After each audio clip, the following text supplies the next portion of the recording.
What's up guys, and welcome back to another episode of Pokemon Origins with me, TheOneIntegral, and as you can tell today we are going to be covering Phanpy and Donphan. As usual, feel free, be sure to drop some more suggestions for other Pokemon for me to cover in future Origins episodes down below in the comment section, I only said sec first, comment section. And this is the last Pokemon video for Johto right now, but we shall move on to cover some Hoenn Pokemon next. So I'll do the Hoenn starters, and then feel free to suggest some more Hoenn Pokemon for me to cover after that. And then obviously after that we'll be on to Sinnoh. So be sure to suggest more Pokemon. Doesn't matter whether it's Hoenn, Sinnoh, or any Pokemon you want. Obviously Hoenn and Sinnoh are going to take precedence right now, but any Pokemon you want to see in the future, pop it down in the comment section, let me know what you want to see, and it might get covered eventually, or hopefully everything will get covered. We'll just have to see, won't we? Anyway, so let's get on with Phanpy, at least to start off. Its Japanese name is Gomazu, and it is number 231 in the National Pokédex. It is the long-nosed Pokemon and is a pure ground type. Phanpy stands at 0.5 meters or 1 foot 8 inches tall, and we'll see sort of how that sizes up a bit later on. And it weighs 33.5 kilograms or 73.9 pounds, so it's fairly heavy as well. Looking at the models from Generation 6, you can see Shiny Phanpy has basically lighter blue skin and slightly lighter markings as well. Not too much lighter, but slightly. So basically it's just lighter. There's not much else to say apart from that. Phanpy will evolve into its evolution Donphan starting at level 25, so it actually evolves pretty early on. I mean, it's not a 3-stage evolution, it's just 2-stage, so 25 doesn't make too much, you know, it's not like, oh my god, that's so weird. 25 does make a lot of sense, but I think it might be a bit higher, maybe 30 or 35, but 25 works, that's what the level it is. So just get your Phanpy to level 25 and you get yourself a nice powerful Donphan, which of course we'll look at a bit later on. So Phanpy, it's a small blue Pokemon, as you could tell, and it has two main sort of, I guess, features. Okay, first one is its large floppy ears. You can see there just coming off the side of its head. They are pretty large and pretty thick compared to the rest of its body, and those are its first sort of compelling feature.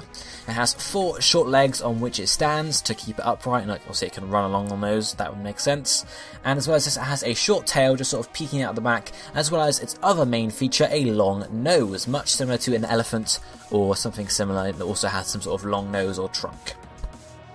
On this long nose or trunk, it has a marking, one orange marking there across the sort of the middle of it, and then on its ears as well, it has some more markings, which are in the shape of sort of like 2 bands, one at the back, one at the front, sort of thing for the ears. So just has a couple of orange markings over it, just so it's not a completely, you know, blue cut Pokemon. Obviously, when Game Freak was designing it, they might have just had the, you know, just it as it was without any markings, and thought, that doesn't look good enough. Let's put some markings on it just to spice it up a bit, basically, and that's what you got there.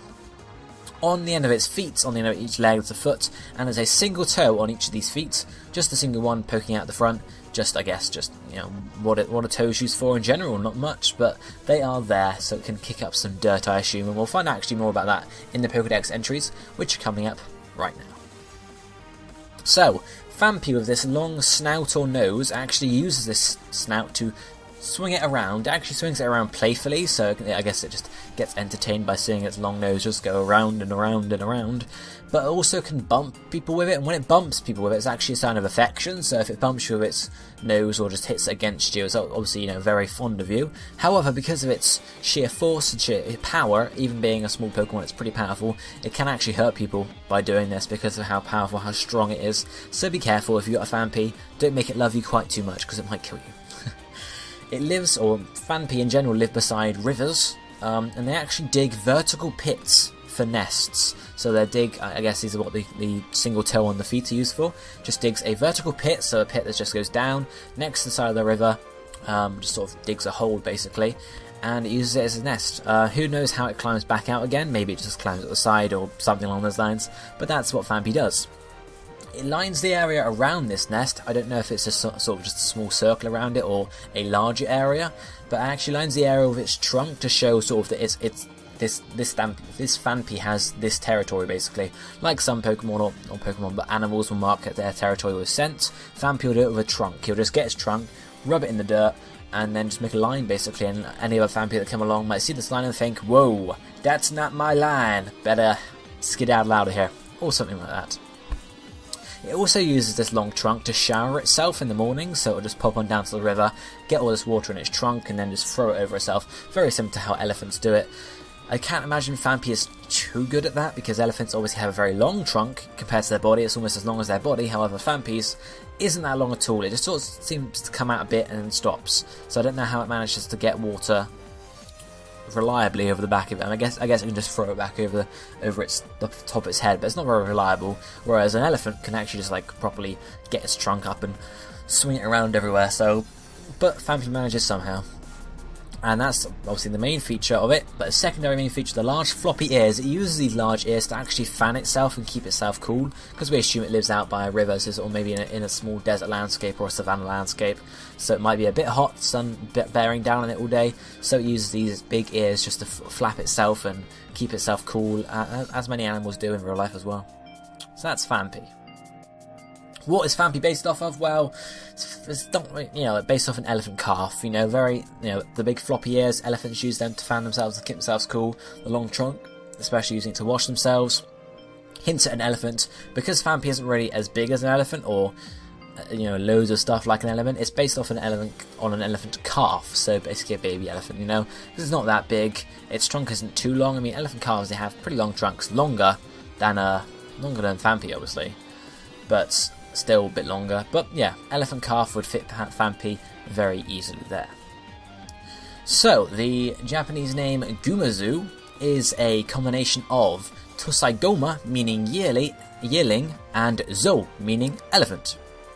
Now you might not have heard the word yearling used too much, but yearling can either be described to be a young horse, so might relate, young at least, or it's used to describe an animal which has not yet reached its second year of life, so it's still less than 1 year old. Again, just sort of, being a young animal basically. So that's where it comes in here for Phanpy here. The Goma meaning young, or just coming from yearling meaning young, and the Zoo, or the Zo going to the zoo for elephant. So young elephant basically is what it is, or baby elephant basically. Its English name Phanpy is derived from elephant, which just makes sense, fan, elephant, just straight from there. And the P actually may refer to its infant state, because P is sort of like a pea, very, very small. And if you think of the word pygmy, P-Y-G-Y-M, P-Y-G-M-Y, I think pygmy, that's the one. So P-Y from the pygmy, may, elephant and pygmy possibly, because it's a small elephant basically, and that's exactly what it is. So before we finish up looking at Phanpy and move on to Donphan, let's look at how big it is. We said it's 0.5 meters or 1 foot 8 inches, so it's not too tall. And if we see how it is compared to me and Ash, it goes up to Ash's knee, so it's not a huge Pokemon. However, as we said, it is pretty powerful for its size, so you sort of just want to watch out for that. Watch out for its little nose if it's going to bump you, if it loves you too much basically. But yeah, that's Phanpy, that's its size, that's everything about that. So let's move on to its evolution, Donphan. So Donphan comes straight after Phanpy in the Pokédex at number 232, and its Japanese name is, very similar, Donphan. It is the Armour Pokemon, and again a pure ground type. It stands now at 1.1 meters or 3 foot 7 inches, and weighs 120 kilograms or 264.6 pounds, so it's doubled Phanpy's height, and in terms of weight, it's, I think, quadrupled it, so it's much bigger than Phanpy basically. Looking at the models from Generation 6 here, you can see the shiny Donphan will have sort of a bronzy, browny colour basically. A very sort of pale green colour on its skin, and then its hide and whatever we're going to talk about in a minute is sort of a orangey, bronzy colour basically. Very sort of, it is bronze basically, It's not quite brown, it's not quite orange, it's bronze is what I describe as, at least. That's that.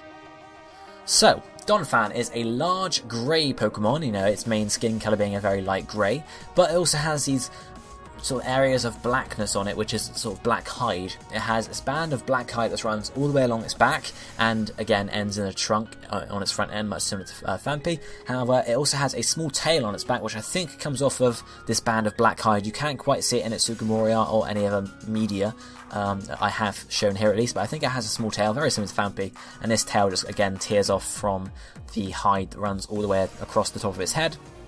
This hide also springs out into these two wide ears, just sort of spreading out across from the side of Donphan there. Just sort of very long, thin ones as well, in contrast to Phanpy's sort of big, fat, wide ones. And it has 2 large tusks that come out either side of its mouth. They are pretty huge tusks, you know, considering Phanpy didn't have anything, it's a pretty big change there, but these 2 large tusks come out either side of its mouth. Again, very similar, Donphan has these 4 short legs. They aren't very big at all, so Donphan can't really run too fast, but as we'll see in a minute, it has other methods of travelling. But yeah, these 4 short legs, 3 claws on each foot now, as you can see, just sort of free poking out there. And it has this black band, again of hide, around each ankle, which seems to split, and it seems to be like 2 sections, you know. So you have one on the left, one on the right, and then there's a gap either side, or maybe it's just one section that goes all the way around and we can see the gap at the front. We're not sure because we don't see the back of his legs basically. But that pretty much sums up Donphan. So what do the Pokédexes tell us about Donphan? Well, its hide apparently is so tough that it won't leave a scratch on Donphan. So I think, you know, attacking this black hide on the top of it or wherever else it might have it, it's probably not a good idea. You're not going to do much damage here, so maybe just better go for its skin, its weak points basically. We're also told that with tusks, the longer the tusk is, it means you have a higher rank in the herd, or means the Donphan has a higher rank in the herd. So the Donphan with the longest tusk is going to be the leader, the Donphan with the shortest is going to be sort of, you know, the underdog basically. So that's, you know, very similar to how, you know, in normal society, or not society, but animals, yeah, in nature basically is what I'm thinking of here. You'll have, for example, deer with antlers, they'll battle out, and generally one with the biggest antlers is going to win. So I guess you just sort of, it's implied here that Donphan maybe have battles between each other with their tusks, and the one that has the longest tusks is obviously going to win because they're going to hit the opponent first. So yeah, long tusks are a good thing with Donphan. We're also told Donphan is now so strong, its tackle can knock a house down. So tackle, one of the worst moves in Pokemon, or one of the least powerful moves in Pokemon, can take a house down. What the hell is a rollout or an earthquake going to do from Donphan? I don't want to know really. I just really don't want to know. As I mentioned, a rollout is sort of Donphan's one of its very signature moves, and one of Donphan's best attacks actually is to curl up into a ball and roll, hence rollouts. And just, you know, curls up into a ball and rolls towards its enemy, and that actually does it at a very high speed. So once it's started, it's not very easy to stop Donphan from spinning. So either, I guess, it just ends up rolling into a wall, or it hits its target and does a lot of damage to such a target. So probably not a good idea to stand in front of that, Donphan. I'll leave you alone, I think.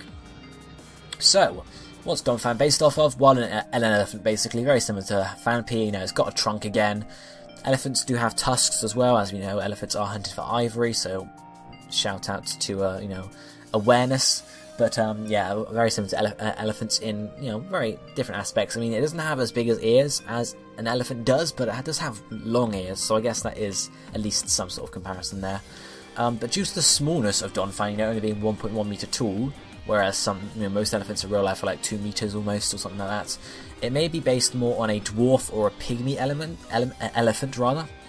Now, dwarf elephants are actually extinct. They were, you know, up from a long time away, and you can see a picture of a fossil on screen now, which is your dwarf elephant there. And a pygmy elephant are actually still alive. I think they're in a species of pygmy elephants live in Borneo, and they're basically just smaller elephants. But you can see in the fossil, or you know, the bones of this dwarf elephant here, you can see it's actually pretty small. It's almost very similar to Donphan's size. You know, its legs aren't that long. It's sort of hunched over. Its head is lower down than, you know, higher up, and it has these 2 tusks coming out the front. So again, very similar to how, you know, Donphan looks. So I'd say dwarf elephant is a good sort of choice there. Now, Donphan's appearance when curled up is actually similar to a tire, because if you think of it, you know, all you see when it's curled up is going to be this black band around, you know, over its head and down its nose, because that's what it's going to curl up into. So maybe one of the inspirations they thought of when they were making Donphan and creating it was, oh, looks similar to a tire, let's do that, you know. That would make a lot of sense, wouldn't it? Because it rolls a lot, so maybe that came into, maybe that's why they added the band on top, rather than, again, just being some sort of, you know, just having light grey skin all over the top. Maybe that's why they added the band. Who knows? Possibly, but we can't be sure. So the Japanese and English names Donphan and Donphan are a combination of Don and elephant. Again, Fan going into Donphan, and then, you know, just sort of spelling it differently for the Japanese name, but Don and Fan. Don, the word, may refer to either lord, because from Latin dominus means lord, So coming from there, or it may be a root word meaning teeth, which may relate to the tusks, because tusks are very similar to teeth. They're not quite the same, but it may refer to that. Or it may come from Mastodon, which was a prehistoric elephant. So again, referring back to old elephants or elephants in general. So either Lord Elephant, teeth elephant, maybe relating to the tusks there, or just coming from a prehistoric elephant. Just again some inspiration from there. But before we finish up the episode and finish looking at Donphan, let's take a look at its size. Now, as I said, it's doubled in size from a Phanpy. It's now 1.1 meter tall, and you can see it's reflected in its size. It's now coming up to sort of Ash's chest height, and it's pretty big. You wouldn't want to get in the way of that if it was rolling towards you. Even if it's not too tall, it's pretty wide, and those tusks are pretty darn big as well. So I'm not getting in the way of a Donphan if it's rolling towards me. I'd advise you not to do. I'd advise you to do the same and just get the hell out of the way, because you don't want to be on the end of that, especially with those tusks just spinning around towards you. But guys, that is going to be it for this episode of Pokemon Origins, covering Phanpy and Donphan. If you enjoyed it, be sure to hit the like button down below, and as always, suggest some more Pokemon for me to cover down below in the comment section, and maybe your suggestion will get featured or used in a future video, who knows. But for now, I'll be seeing you next time. Thank you for watching. Goodbye, my friends.